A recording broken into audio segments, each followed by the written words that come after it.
In 301 AD, Emperor Diocletian destroyed the Roman Empire's economy in just 18 months. It wasn't barbarian invasions that triggered the collapse. It was a currency crisis caused by unlimited government spending. The denarius, Rome's silver currency that had maintained its value for 5 centuries, lost 95% of its purchasing power. Merchants refused to accept Roman money. Soldiers abandoned their posts because their wages were worthless. The imperial supply chain that fed 50 million people evaporated overnight. Diocletian's solution? Print more money and impose price controls.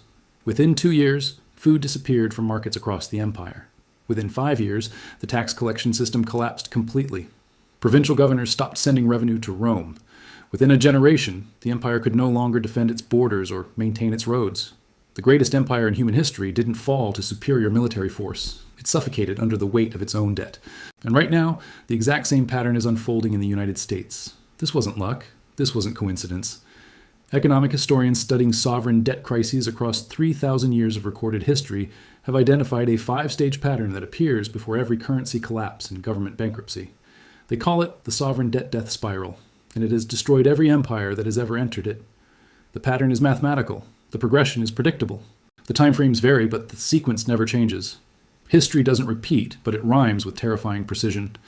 Let me show you how it works. Stage 1, productive debt. A nation borrows money to build infrastructure, fund wars of expansion, or invest in economic growth. The borrowed money generates returns that exceed the interest costs. Tax revenue increases because the economy expands. The debt is manageable and actually beneficial. Rome did this for centuries, building roads and aqueducts that increased trade revenue and expanded the tax base. America did this from 1790 to 1970, building the interstate highway system, funding the space program, and investing in research that created entire new industries. Stage 2. Unproductive debt. Borrowing accelerates, but it's no longer generating economic returns.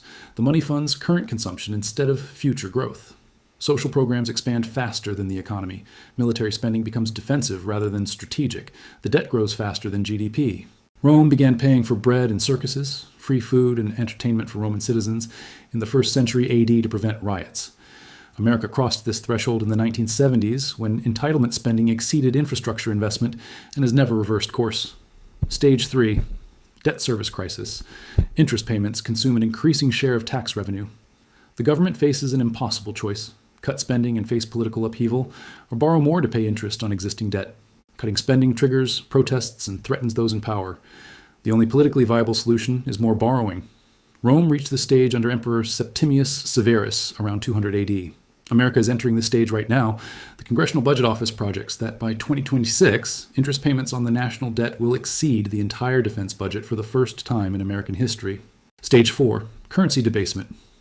With borrowing becoming difficult and expensive, and with taxes already at economically destructive levels, governments turn to the printing press. They debase the currency. Rome reduced silver content in coins from 90% to 5% over 80 years. America abandoned the gold standard in 1971 and has expanded the money supply by over 800% since 2000, according to Federal Reserve data. This stage always accelerates because once it begins, the loss of currency credibility forces even more money printing. Stage 5. Collapse. The currency loses all credibility. Foreign creditors refuse to lend. Citizens reject the debased money and demand payment in alternatives: gold, silver, foreign currency, or barter. The government loses the ability to pay soldiers, collect taxes, or maintain order. This is the stage that destroyed Rome, Weimar Germany, Zimbabwe, and Venezuela. The time frame from stage 4 to stage 5 varies from 18 months to 30 years, but the endpoint is always the same: economic collapse and political chaos. 5 stages. Every empire that enters stage 4 eventually reaches stage 5. No exceptions in 3,000 years of history. The pattern never fails. But here's what makes this truly disturbing. There's one characteristic that accelerates the progression from stage 4 to stage 5. We'll come back to that. The historical record is unambiguous and spans continents and centuries. Let me walk you through the evidence. Under Emperor Augustus, Rome's debt-funded conquest and infrastructure that generated enormous returns. Tax revenue from newly conquered provinces like Gaul and Egypt exceeded debt service costs by wide margins.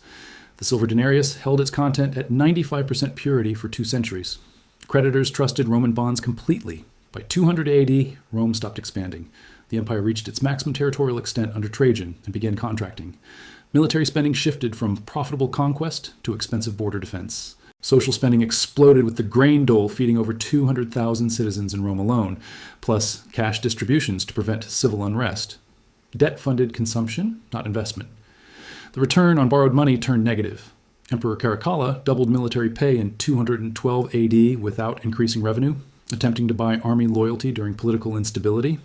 Interest obligations consumed 40% of tax revenue by 235 AD. Borrowing accelerated exponentially. Political instability, the crisis of the 3rd century saw 50 emperors in 50 years, prevented any meaningful spending cuts. Each emperor needed to spend more just to survive assassination attempts. The denarius was 90% silver in 200 AD, 60% silver in 250 AD, 20% by 260 AD, just 5% silver by 270 AD under Emperor Aurelian. Emperor Diocletian minted coins that were essentially bronze with silver plating, pure debasement. The government was counterfeiting its own currency. By 301 AD, merchants throughout the empire refused denarii.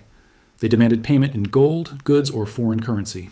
Diocletian responded with the edict on maximum prices, fixing wages and prices by law and threatening execution for violators. Black markets flourished, the official economy collapsed, tax collection failed because nobody would accept the currency. In 376 AD, Rome couldn't pay border troops along the Rhine. They mutinied.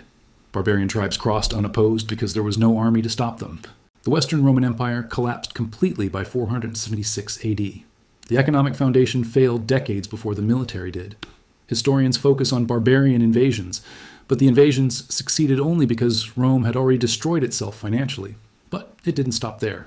The pattern appeared again 15 centuries later. Germany borrowed heavily to fund World War I, confident of victory and reparations from defeated enemies. In 1914, the German mark was backed by substantial gold reserves.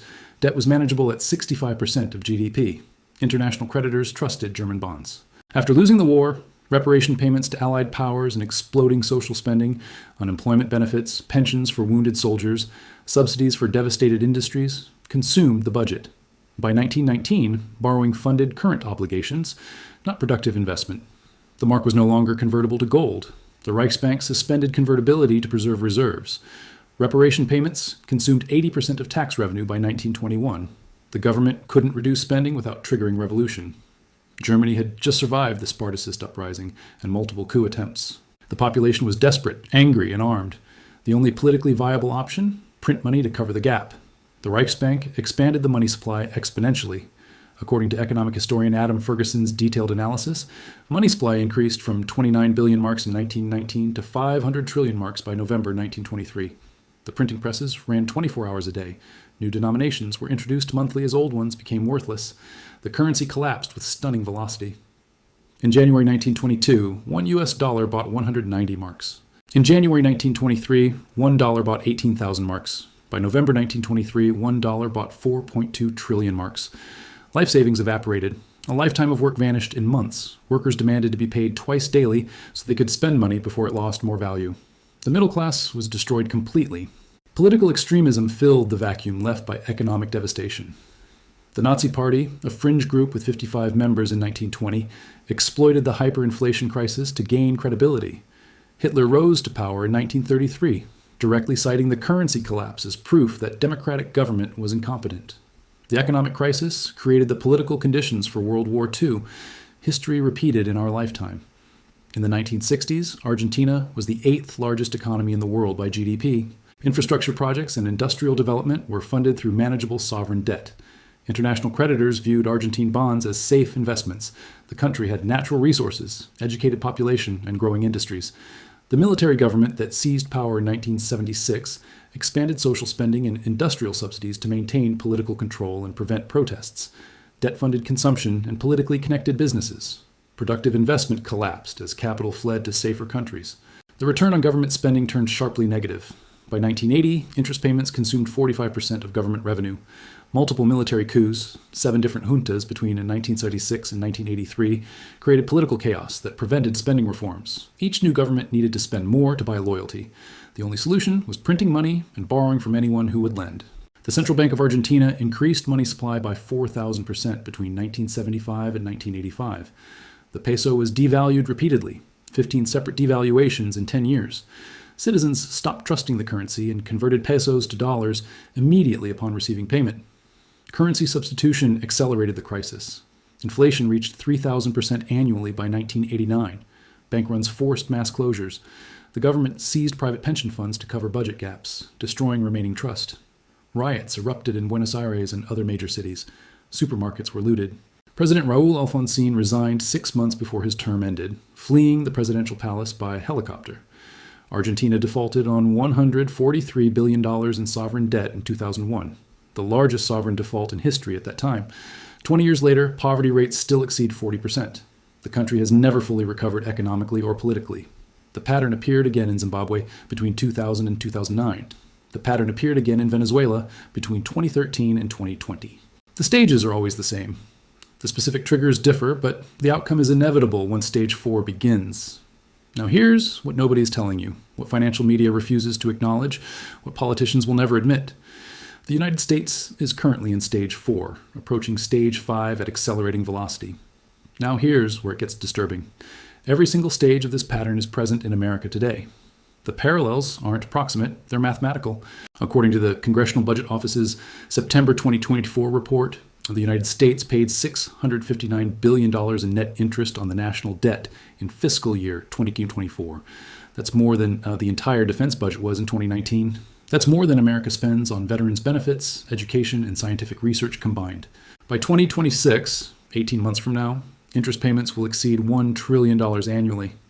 That's 13% of all federal revenue consumed just servicing existing debt before funding a single government program.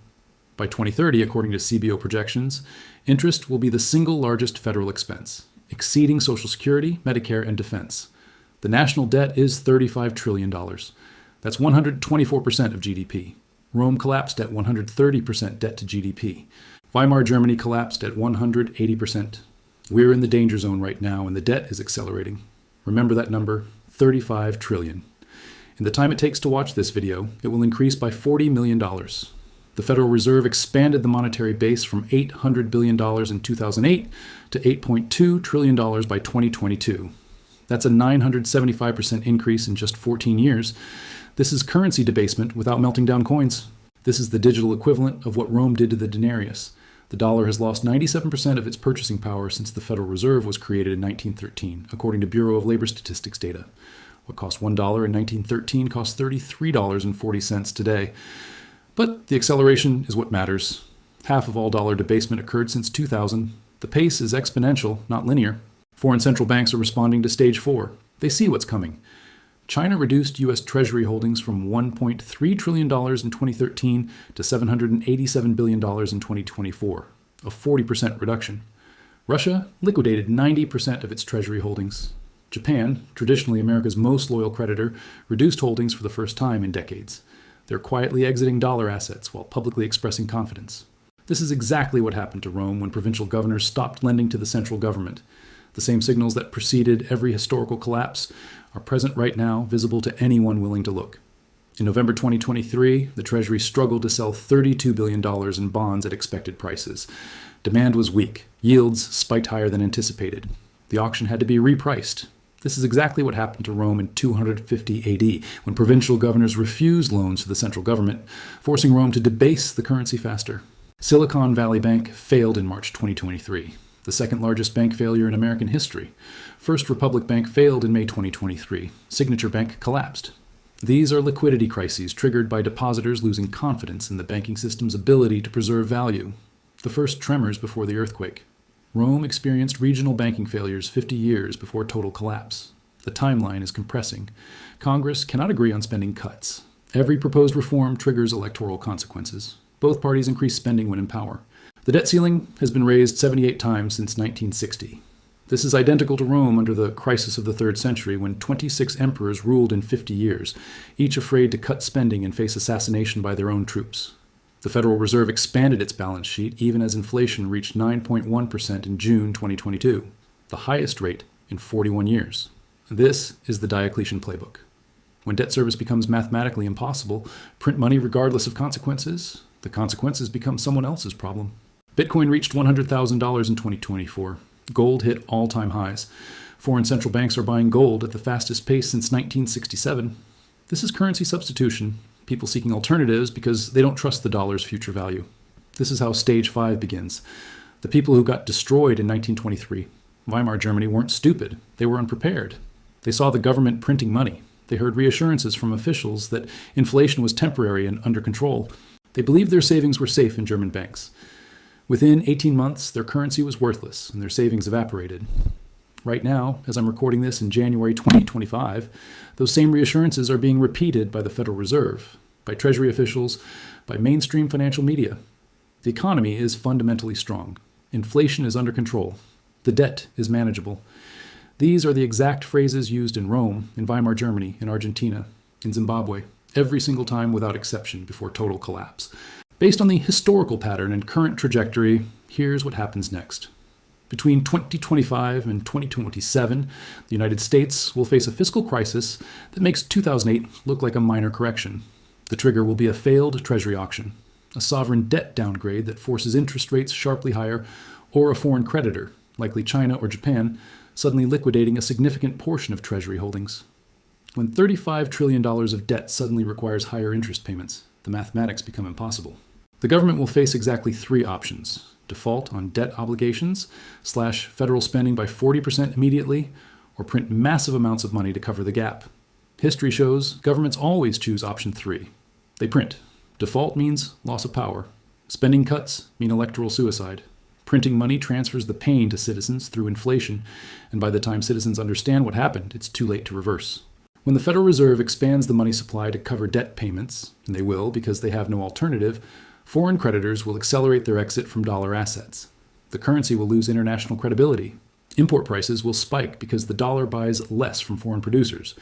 Inflation will return with stunning velocity, potentially reaching 20, 30, or 40% annually.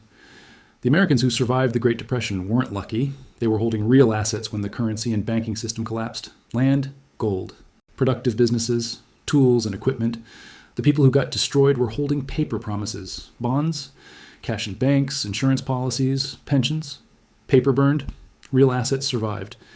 This isn't financial advice. This is historical pattern recognition based on 3,000 years of evidence. 5 stages. Rome went through all 5. Weimar went through all 5. Argentina went through all 5. America is in stage 4, with stage 5 signals already flashing across every data point. Nobody warned the Romans. Nobody warned the Germans. Nobody warned the Argentinians. Nobody will warn you either. The information exists. The Congressional Budget Office publishes these projections publicly. The Federal Reserve releases this data quarterly, but most people won't look at it. Most people won't understand the historical pattern. Most people will be completely unprepared when stage 5 begins. History never asks permission. It just repeats. The Roman Empire couldn't imagine its own collapse. For centuries, Romans believed their empire was eternal, blessed by the gods, too powerful to fail. The ruins of that empire are scattered across Europe and North Africa, a permanent reminder that unsustainable debt destroys nations more efficiently than any army. That lesson is about to be relearned. The question isn't whether the pattern will complete. The question is whether you'll recognize it before stage 5 arrives. This video is for educational and historical purposes only and does not constitute financial advice.